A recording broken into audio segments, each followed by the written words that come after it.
आप देख रहे हैं सबरंग कलर्स ऑफ लाइफ। नमस्कार, मैं हूं श्रुति सिन्हा और आप देख रहे हैं सबरंग समाचार। राष्ट्रीय पर्व स्वतंत्रता दिवस के मौके पर आप सभी को सबरंग समाचार की ओर से स्वतंत्रता दिवस की हार्दिक शुभकामनाएं एवं बधाई। जैसा कि लॉकडाउन चल रहा है और कोरोना वायरस का माहौल है, तो इस वर्ष और 2-3 वर्षों से यहाँ पे झंडोत्तोलन नहीं हो रहा है, जो कि काफ़ी यहाँ का माहौल जो है वो काफ़ी वीरान दिख रहा है। जैसा कि आप देख सकते हैं, यहाँ पे झंडोत्तोलन नहीं हुआ है, लेकिन भी कुछ लोग हैं जो आ रहे हैं और यहाँ बाबा के दर्शन कर रहे हैं। भारत को आजादी कैसे मिली, ये तो इतिहास के पन्नों में स्वर्णिम अक्षरों में लिखा है। अंग्रेजों से आजादी और स्वतंत्रता सेनानियों के बलिदान जो आज इतिहास बन चुका है, उन सभी इतिहास को आज भी जीवित रखे हुए है रांची का ये पहाड़ी मंदिर, जिसे अंग्रेजों के समय टीरूगुरु नामक पहाड़ से जाना जाता था। न सिर्फ इस पहाड़ में इतिहास के पन्ने समाये हैं, बल्कि झारखंड की राजधानी रांची के अस्तित्व भी इससे जुड़ी है।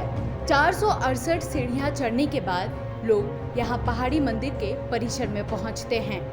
अंग्रेजों के समय में यह स्वतंत्रता सेनानियों को यहाँ पर फांसी दी जाती थी और फांसी देने के बाद उन्हें जंगलों में फेंक दिए जाते थे, जिससे यहाँ अधिक मात्रा में ऋषि, जिसे ब्लैक काइट्स नाम से भी जाना जाता है, ये यहाँ इतनी संख्या में पाए जाते थे कि रांची की पहचान और रांची का नाम इसी पक्षी के नाम के आधार पर पड़ा, क्योंकि यहाँ पर फांसी दी जाती थी और अंग्रेज उन शरीरों को बिना जलाए जंगल में फेंक दिया करते थे, जो कि बाद में इन पक्षियों का भोजन बन जाता था।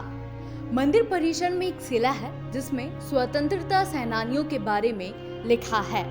स्थानीय लोग बताते हैं कि इस पहाड़ को, जिसे टीरूगुरु नामक से जाना जाता था, उसे अंग्रेजों के समय हैंगिंग गैरी के नाम से जाना जाने लगा।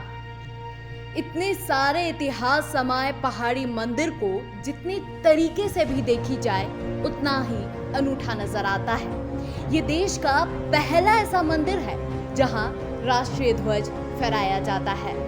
यहाँ सबसे पहले तिरंगा स्वतंत्रता सेनानी कृष्णा चंद्र दास ने फहराया था। उसके बाद यहाँ देश का सबसे ऊंचा तिरंगा फहराया गया। इसे हैंगिंग गैरी से पहाड़ी मंदिर में सहदेव समुदाय के लोगों ने तब्दील किया था। आदिवासी मान्यताओं के अनुसार आदिवासी पहले यहाँ नाग देवता की पूजा करते हैं, उसके बाद भोले बाबा की। चलिए, इसी बात पर हम जानना चाहेंगे स्थानीय लोगों के इस मंदिर से क्या जुड़ाव है, क्या लगाव है और उनकी तरफ से क्या मानना है इस मंदिर को लेकर के। तो चलिए आइए हम जानते हैं उनके तरफ से उनकी बोली।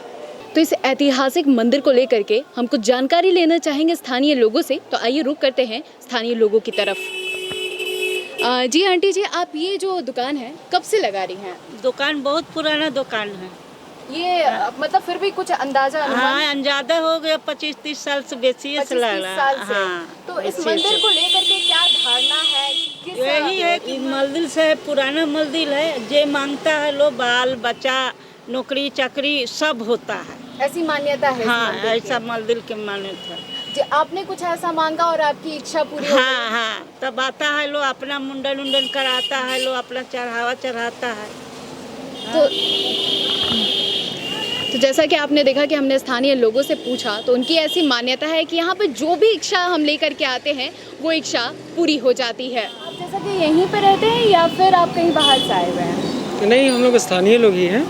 स्थानीय लोग हैं, तो आपको कुछ भली बात ही पता होगा कि इस मंदिर से क्या कथा जुड़ी हुई है और किस तरह से यहाँ पे अंग्रेज लोग आए थे, फांसी दिया करते थे और उसके बाद फिर ये किस तरह से मंदिर में तब्दील हुई। जैसा कि मानना है सहदेव लोग, जो समुदाय के लोग थे, उन्होंने इस मंदिर को तब्दील किया फांसी के जगह से। इसके बारे में आप कुछ मौजूदा जानकारी दे सकते हैं? देखिए, ये अंग्रेज़ों के ज़माने से ही बहुत श्रद्धा रहा है यहाँ पे।